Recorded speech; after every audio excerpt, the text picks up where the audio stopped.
All right, let's dive into something you see the results of every single day, but probably never think about. Warehouse lighting. Yep, I know, it doesn't sound glamorous, but stick with me, because the science and engineering behind lighting up these massive spaces is actually incredible, and it's what makes our entire world of instant delivery possible. I mean, really think about that for a second. We're talking about these absolutely colossal, cavernous buildings. Lighting them isn't just a matter of screwing in some big light bulbs. It's a huge engineering puzzle, and the stakes couldn't be higher. You see, it's this constant balancing act between three critical things. Get the safety part wrong, and people get hurt. Get the performance part wrong, and the entire supply chain grinds to a halt. And get the energy part wrong, well, you're just burning a staggering amount of money and power. It's a high-wire act for lighting designers. So, to even start solving this puzzle, we need to speak the language. The first word you gotta know is illuminance, and we measure it in lux. This is basically just how much light is actually landing on any given surface, whether it's the floor, a barcode, or a worker's clipboard. This is our fundamental building block. Okay, but just having a lot of light isn't enough. You need uniformity. Imagine driving a forklift through an area with super bright hotspots right next to pitch black shadows. Your eyes can't possibly adjust fast enough. It's incredibly dangerous. So the goal is to create this smooth, even carpet of light with no surprises. And here's our third enemy, the one we really have to fight: glare. You know that feeling when a light is just so bright it's painful to look at, and it makes it hard to see anything else? That's glare. It causes headaches, major eye strain, and leads directly to accidents. So those are our three pillars: enough light, or lux, even light, or uniformity, and comfortable light, which means low glare. All right, now that you've got the lingo down, let's put on our virtual hard hats and take a tour. First up, the big open areas. Think of the shipping and receiving docks, the packing stations. This is where there's a ton of movement. In these spaces, the number one priority is the floor, what we call the horizontal plane. Why? Because that's where people are walking, forklifts are zipping around, and pallets are being moved.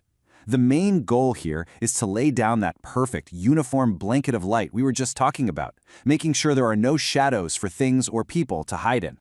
So how do they do it? The undisputed champion of the open floor is the high bay light. These are powerful fixtures that cast a wide, symmetrical circle of light straight down.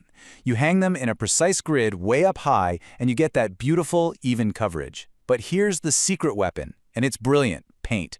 A white ceiling or wall can reflect over 80% of the light that hits it, bouncing it back down into the space.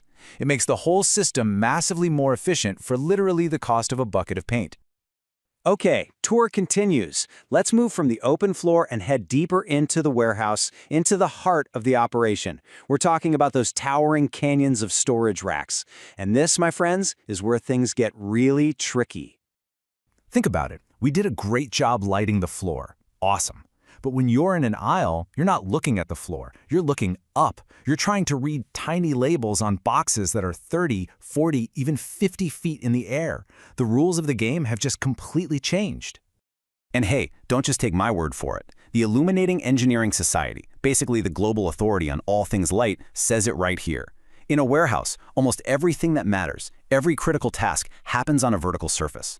If you can't see the shelf, the whole operation just stops. This is so important. If you use those same open area lights in an aisle, you get a total disaster. You'll have a beautifully lit floor, but the actual shelves where all the products and labels are will be stuck in a deep, dark shadow. That means workers are slower, they make more mistakes, and it's just plain unsafe. The solution is to completely flip your thinking and focus all your effort on lighting the vertical faces of the racks. So how on earth do you do that? With some seriously specialized tools. You stop using general-purpose lights, and you start using lights with precision optics. You can think of them like different lenses for a professional camera. A narrow beam lens acts like a laser, punching a focused beam of light all the way to the bottom of a super tall, skinny aisle. A wide beam is for shorter, wider aisles. And my favorite, the most clever one, is the double asymmetric. It sits in the middle of the aisle and throws light out to the sides, perfectly painting both rack faces with light at the same time. It's genius. So, we've figured out the physics of getting the right photons to the right place. But the last stop on our tour is maybe the most impressive, because it's completely invisible. It's the smart network, the brain, that controls this entire system. Now, this technology has evolved a ton. At first it was just basic motion sensors. You walk into an aisle, the lights pop on. Simple enough. Then we got smarter with daylight harvesting, using sensors to see how much sunlight is coming through skylights and automatically dimming the electric lights to match. But today, the real quantum leap is networked intelligence, where every single light fixture is a node in one big interconnected brain. And what does a big brain like that get you? How about this? Massive energy savings. A well-designed smart system combined with natural daylight can cut lighting energy use by more than 60%. That is not a typo, over 60%. That's a gigantic deal for both the company's bottom line and for the planet. And this is where it gets to feel like science fiction. With a fully networked system, you can do things like smart circulation. The system can actually predict a forklift's path, so as it approaches an intersection, the lights in the cross aisles can brighten up just a little bit, giving a visual warning to anyone else in the area that someone is coming. It's a perfect blend of safety and next-level efficiency. Okay, so we've looked at the science, the specialized hardware, and the invisible intelligence. Let's step back for a second and bring it all together. Why does all this complex engineering matter so much? Well, it all comes back to those three crucial pieces we started with. First, safety.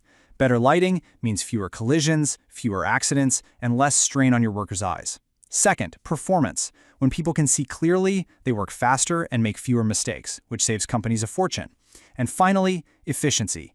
You're using drastically less energy, which saves a ton of money and shrinks your carbon footprint. It is truly a win-win-win. And really, this is the final takeaway. Good lighting isn't just another bill you have to pay, like the heat or the water. A modern, well-designed lighting system is a strategic asset. It's a tool that makes the entire operation safer, faster, and more profitable. So, the next time a package arrives at your front door, maybe you'll have a new appreciation for one of the hidden systems that made it happen, and it leaves you with this final thought. If this much incredible engineering and thought goes into something we take for granted like light, what other invisible, brilliant systems are all around us, humming away just beneath the surface, making our whole world work?